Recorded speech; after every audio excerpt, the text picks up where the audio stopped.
এখন সবাই ঠিক আছে মোটামুটি। আমি সবাইকে আদর করে মিষ্টি টিষ্টি খাইয়ে জল টল খাইয়ে ছবি টবি তুলে এসেছি এবং চুল টুলগুলো সব খুলে দিয়ে এলাম। চুলগুলো ভিজে গেছে, পুরো মোটা মোটা গার্ডার দিয়ে বেঁধে রেখে দিয়েছি। পোশাকগুলো আলগা টালগা করে দিয়ে যা যা করার করলাম।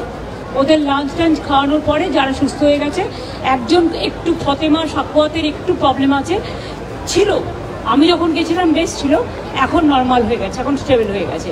সুতরাং বাদবাকিটা মনিরা আছে, যারা SSKM এর ডিরেক্টর সহ পুলিশের সিপি এবং শান্তনু আছে, ইন্দ্রনীল আছে, এরা সবাই মিলে দেখে নেবে। ডক্টর নীলাদ্রিবাবু আছেন, সাথে পুরো ডক্টরসের টিম আছে এবং সিস্টারদের টিম আছে। ওরা এসেছিল 37-38 জন নাকি 39 জন, তার মধ্যে একজন একটু টেনশন বেশি করছিল। আমি ওর কাছে প্রায় 10 মিনিট মাথায় হাত বুলিয়ে টুলিয়ে দিয়েছি, চুলটুল তুলে দিয়েছি, এখন স্টেবল হয়ে গেছে, সবাই ভালো আছে। ওরা ব্রেকফাস্টটা দেয়, অনেকেরা খায় না। আজকালকার বাচ্চাদের প্রবলেম হয়ে গেছে, ডায়েটিং করে এমন একটা হয়ে গেছে না যে খাবারটা ঠিক মতো খায় না।